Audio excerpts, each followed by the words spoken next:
Ito po mga kababayan ang kakaibang breaking news published by Manila Times and Manila Bulletin. Nakita ninyo ito na nakalagay sa taol. Present ito mga kababayan sa Mexican Congress. Ano yan Mr. Barabillas?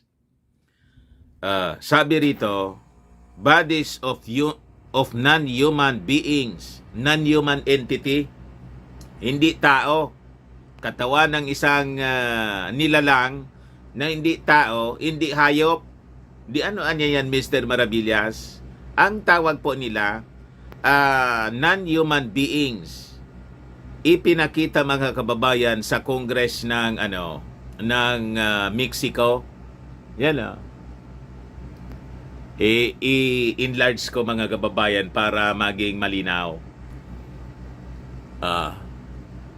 Yan po, mga kababayan, yung itsura ng nilalang na hindi tao, hindi hayop. Pero nilagay nila sa taol. Non-human being. Dalawa siya mga kababayan, Dalawa. Enlarge ka po. Yan po mga kababayan, Dalawang katawan ng hindi tao.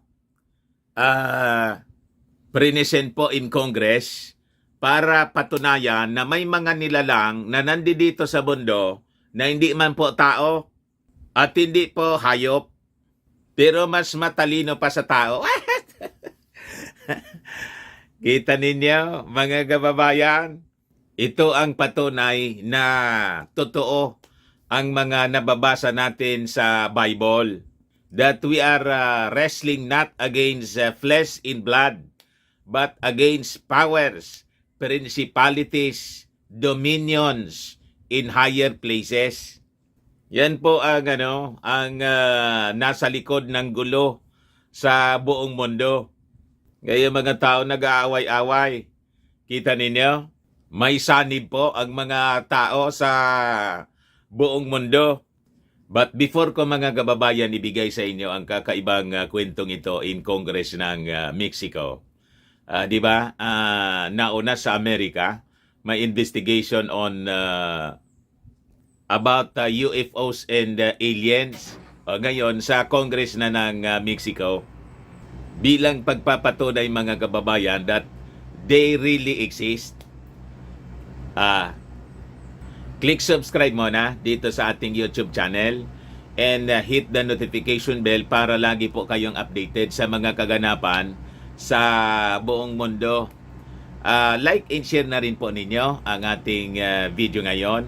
At saka wag na rin po ninyo na i-skip yung ating mga commercial ads para tuloy-tuloy ang pag-unlad ng ating ekonomiya. Di kayaan niya Mr. Maravillas, ito yung mga nasa likod ng mga Chinese na nangungubkob sa ating territory. Malamang. Yung China kasi po, ang simbolo nila, dragon.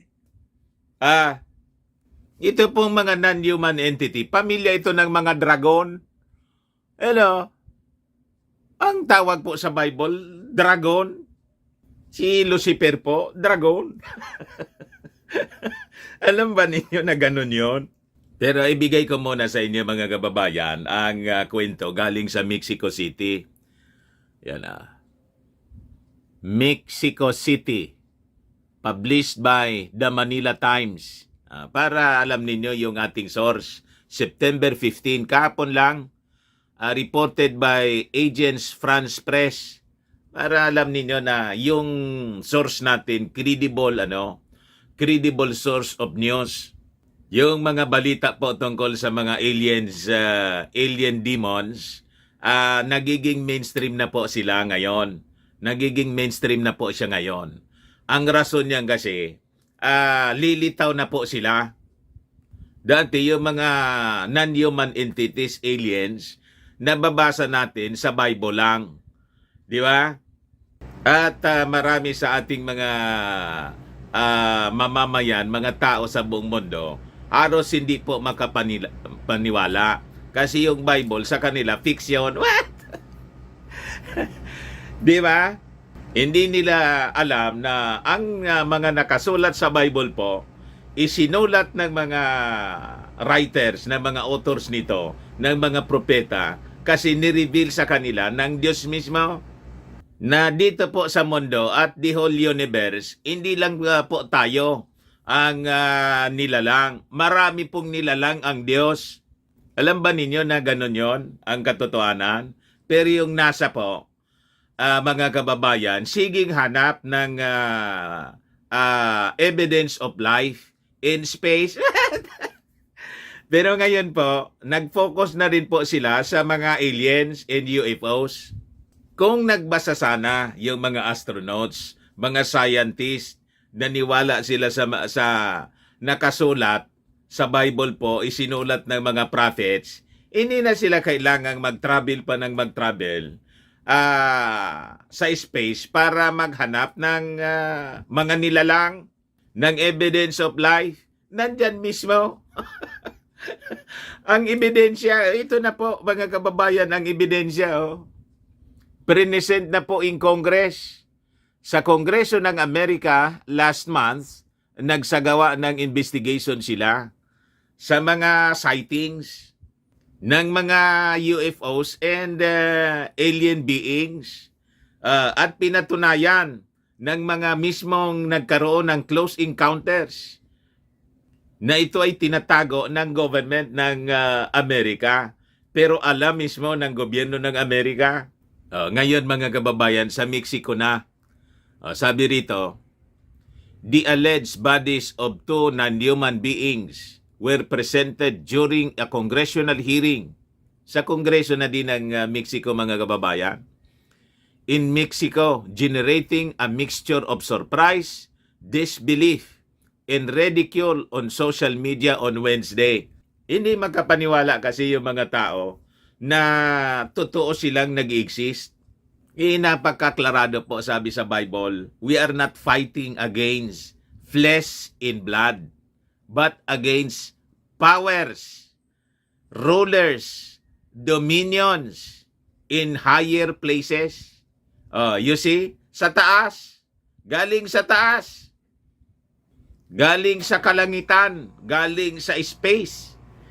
Ang kalangitan kasi po, mga kababayan, 3 palapag siya. Yun ang hindi itinuturo sa atin.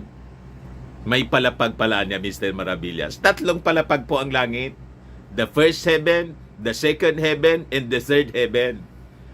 You see, ang first heaven, yung alapaap, nandyan yung mga ibon, yung mga eroplano. Ayan, first heaven siya. Nandyan yung clouds. Yun ang clouds of heaven. Yun ang sabi sa Bible. Then the second heaven, kung saan makikita natin yung buwan, yung araw, yung mga planets. Ayun, yung mga asteroids. That is the second heaven. Then the third heaven, mga kababayan, yun ang God's abode. Nandun mga kababayan nakatira ang Diyos at kanyang mga anghel. At kasama doon sa nakatira yung mga fallen angels na na-fall nga po. O ito na siya ngayon. You see? Yan sabi ko sa inyo, paulit-ulit kong sinasabi, these aliens are actually fallen angels. Yan ang sabi sa Bible. Pero ang pagkakilala ng tao, nalinlang yung tao, aliens, anya. Ang pagkakilala ng tao, non-human entity, na nag-a-appear na ngayon, mga kababayan. At actually, hindi lang ngayon ito nag-appear, noon pang panahon, nauna ito sa atin, sa mundo, nauna sa ating nilalang ng ating Panginoon.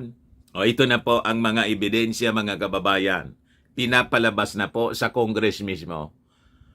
Una sa Congress ng Amerika, yung congressional investigation, ngayon naman po sa Mexico, bilang patunay na sila po ay totoong nag-exist.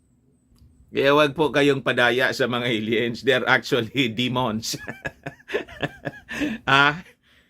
They are the Nephilim, mga kababayan, as described in the Bible. The fallen angels. mga minion ni Lucifer. Nandito na po, mga kababayan. Nag-reappear. Pero noong pang panahon, biblical times, kaya naisulat siya ng mga prophets, nag-appear na po sila. Na siyang nagtulak, tumukso sa mga tao na gumawa ng kasamaan. And until today, sila po ang nasa likod ng lahat ng kaguluhan, ng lahat ng kasamaan sa mundo. Sabi dito sa balita, mysterious remains. Bangkay po siya. The body of an alleged non-human entity or non-human being is being exhibited at the Mexican Congress in Mexico City on Wednesday, September 12, 2023. Mexican Congress Press Office hand out photo via agents France Press. Authentic po siya, mga kababayan. Totoong totoo. Yan o. Yung itsurang nakikita ninyo sa mga pelikula, yun na mismo. Kung bakit, mga kababayan, ganyan yung itsura niya, nang ipalabas sa mga films, ang hindi alam ng tao, that is part of the disclosure process. Paunti-unti, sinasanay po tayo yung isipan ng mga tao sa buong mundo. So, pinadaan mo na sa mga pelikula para masanay mo na yung ating isipan, yung mga tao. May mga non-human entity pala niya, may mga aliens. Para pag nasanay na, hindi na tayo mabibigla. Pero nabigla pa rin po yung mga tao nang ipakita ito sa Congress ng Mexico. At napakaraming mga nakapanood ang hindi naniniwala. Pati nga siguro kayo ngayon na nanonood sa atin. So sabi rito, mga kababayan, the alleged corpses which had a grayish color and facial features similar to humans were brought by Jaime Maussan, a controversial Mexican journalist and researcher who reported finding them in Peru in 2017 pa. You see? Ngayon, naglakas loob na sila na i-present ito in public in Mexico. Kasi nga po, nagkaroon ng disclosure in Congress. Nagkaroon ng congressional investigation sa Amerika. So, di ba? Last month, na mismo mga astronauts, mga doktor, na nagkaroon ng personal encounter sa mga alien beings ang nagtestimony, mga piloto, you see, boss ng private mga pribadong eroplano, pati yung po sa Air Force ng Amerika. Siguro naman marami sa inyo yung nakapanood ng congressional hearing ng US Congress. So, yun ang patunay po na they really exist. Pati yung mga senador and congressmen po ng Amerika, ngayon, kumbinsido na sila na yung mga kwento noon, mga kababayan, na lumalabas sa mga reports ng mainstream media, totoo pala. So, sabi dito sa balita, they are non-human beings. We do not want to call them extraterrestrials because we don't know, Maussan said during the session called by ruling party lawmaker Sergio Gutierrez, who defended the event as being in the public interest. So nilabas na nila paraan niya sa interest ng publiko. So sabi dito sa balita, Maussan cited carbon dating analysis by the National Autonomous University of Mexico that he said showed these beings are about 1,000 years old. Yan po. Ibig sabihin, mga kababayan, nag-exist siya, mga 1,000 years old na siyang nalibing. Na nakuha po, na-discover The university's Physics Institute confirmed in a statement that it had carried out tests, but only to determine the age and not the origin of the specimens. Its laboratory distances itself from any subsequent use, interpretation, or misinterpretation made with the results it issues, sabi po sa kanilang pinalabas na statement. During the hearing, Gutierrez asked the speakers to swear to tell the truth. He said Maussan requested the session after a United States Congressional Committee in July was told by a former intelligence official that humans were not alone in the universe and American authorities were covering up the evidence. Yun ang nagbigay sa kanila ng inspirasyon, ng lakas ng loob para hindi pagtawanan. Kita na niya ninyo. Pero previously, may mga reports na rin sila ng sightings, ng alien encounters. Pero hanggang kwento-kwento lang sa media, walang hard evidence na pinapakita po. Ayaw kasi, natatakot po sila kasi na i-ridicule, pagtawanan lang, just like yung mga witnesses presented in US Congress po. Ayaw na nilang magkwento-kwento kasi baka mapagkamalan niya kaming mga baliw. Ayan kasi, marami kasi ang sa bagay, kapwa siya sa deception ng mga fallen angels sa mga tao na hindi sila paniwalaan na sila nag-exist. Kaya if you believe na demons are not real beings, yung mga demonyo, yung mga fallen angels, they are not real beings. Pag yun ang inyo pong paniwala, ang ibig sabihin yan, na-deceive kayo ng demonyo. Di ba? Tuwang-tuwa yung mga minions ni Lucifer na yung mga tao hindi naniniwala na sila nag-exist. Madali yung deception kasi. Yun ang rason kung bakit napakaraming tao ang ayaw magbasa ng Bible. Parte siya sa deception ni Satanas. You see? Hindi kayo nakakapagalata na pag may nagsishare sa inyo ng Bible, ng mga religion na niya yan, yung pakiramdam mo, para kang sinisilaban. Ganon yung pakiramdam ko noon. Nang hindi pa tayo naligtas, mga kababayan.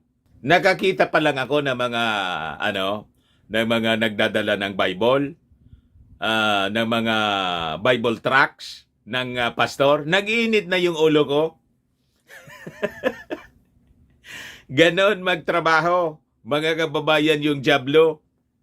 Pag may kumatok dito sa bahay noon, mainit agad yung ulo ko. Pag ganon ang inyong pakiramdam, ang ibig sabihin niyan, you're under attack by the powers. You see? Principalities in higher places. Kasi ayaw nila na madiscover ninyo yung katotohanan. You see? Para mamuhay lang kayo, patuloy lang kayo na mamuhay sa kasinungalingan. Ganun po. So, sabi rito sa balita, in May, the National Aeronautics and Space Administration held its first public meeting on the issue and urged a more rigorous scientific approach to clarify the origin of so-called unidentified anomalous phenomena or UAPs. The Mexican hearing generated both astonishment and mockery, including jokes, accompanied by photos of the alien creature in the movie E.T., The Extraterrestrial. Ganon talaga po, talagang matindi yung deception ng diablo. Nakikita na yung ebidensya, harap-harapan pinipresent, dinalagyan niya ng duda yung isipan ng mga tao para hindi maniwala na siya totoo. Para buwelo siya na makapandin lang sa mga tao at mawin niya yung kaluluwa. Ang target po nila, yung kaluluwa ng mga tao po. Alam ba ninyong ganon? para marami silang kasama doon sa kanilang ultimate destination po, yung dagat-dagatang apoy, the lake of fire. So sabi rito, the event shows the contempt that this country has for science. One user wrote on the social media platform X, formerly called Twitter. Since time immemorial, mga kababayan, ang katotohanan yan, ang mga spirit beings niya, Mr. Maravillas, bakit in flesh sila ngayon nagpapakita? Yon ang ability nila, mga kababayan. They can appear and disappear. Di ba? And they have technology more advanced than our technology, mga kababayan. Kaya nga po, in the tribulation na malapit na pong maganap, ang gagamitin po ng Antichrist, yung mismong sinaniban ni Lucifer po na last world dictator po, gagamit siya po ng technology to control humanity that you cannot buy or sell, save he that had the mark of the beast. Nakita ninyo, mga kababayan, ang connection yan? Hindi ka makabili, you cannot transact business hanggat wala kang tatak ng halimaw po. Basahin po ninyo sa Revelation 13 verse 16 to 18. Yan po ang makikita po ninyo. O ngayon, sa report naman po ng Philippine Star, kahapon lang po ito, NASA to publish long-awaited UFO report.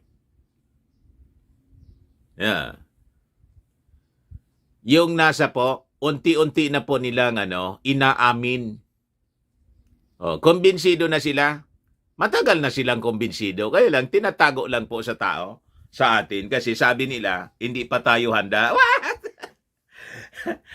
Itong disclosure po in Congress, una sa Congress ng Amerika and ngayon sa Mexico, ginagawa nila po para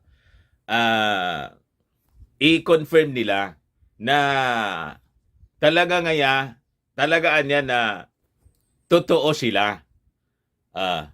Kasi nga po, ito yung gagamitin nila, mga kababayan, for total control of the world. May timetable kasi sila ng control ng planet of humanity. It will be 2030. Kaya ngayon pa lang po, 2023, kinonfirm na nila. This is po the agenda of the New World Order. Alam ba ninyong ganon? Napakalalim ang kwentong ito po. So sabi rito sa balita galing po sa Washington, United States of America, NASA is set to release on Thursday the findings of a long-awaited study on unexplained flying objects in Earth's skies. The U.S. Space Agency announced last year it was reviewing evidence regarding unidentified anomalous phenomena or UAPs, which has replaced the term UFO in official parlance. So sabi rito, the subject has long fascinated the public but was shunned by mainstream science. An independent team of 16 researchers shared their preliminary observations in May, finding that existing data in eyewitness reports are sufficient to draw firm conclusions while calling for more systematic collection of high-quality data. Pati yung mga congressmen after the disclosure, testimonies ng mga witnesses po. Kasi hindi po basta-bastang witness, hindi po ordinaryong mga mamamayan lang. They are authorities, yung mga na-invite, mga official po ng Air Force, you see, mga piloto, yung isa nga doon, former defense secretary ng Canada, si Hillier, Paul Hillier, na nagsabi, mga kababayan, there are several alien races. Kung tayo po na mga tao, may iba-ibang races, may Chinese, may Filipino, may Amerikano, may Singaporean, may mga Arabs, may mga Russians, Japanese. Yung alien race po, marami din sila. Iba-iba na rasa ng mga aliens. Kita ninyo?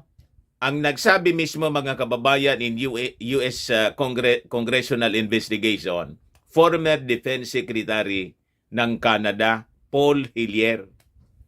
Research ninyo po. Sakto po sasabi sa Bible na iba-iba man talaga ang rasa ng mga fallen angels. Di ba? Kaya ang tawag nga, powers, principalities, dominions, rulers, plural in higher places. Sila ang may control ng atmosphere. Nandyan sila. Yung iba nagpapakita, yung iba hindi.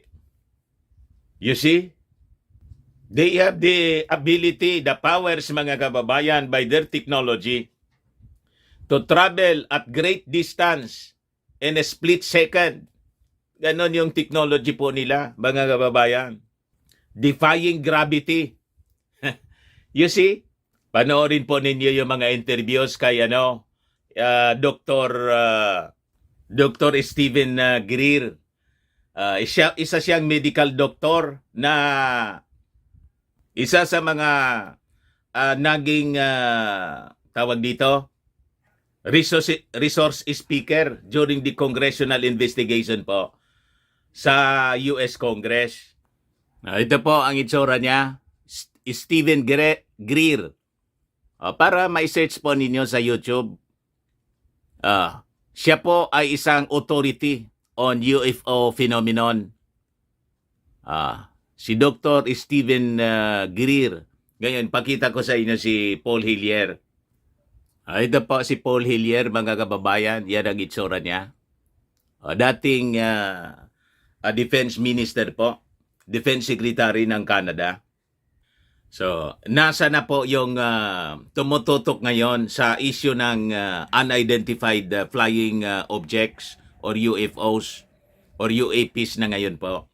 Sabi rito sa balita, the US government has begun taking the issue of UAPs more seriously in recent years, in part due to concerns that they are related to foreign surveillance. At alam ba ninyo na ilan sa ngayong mga technology, yung very advanced technology na ginagamit po natin, including itong artificial intelligence, are actually alien intelligence po. Alien technology po. Si Mr. Maravillas naman niya, parang sumobra yung...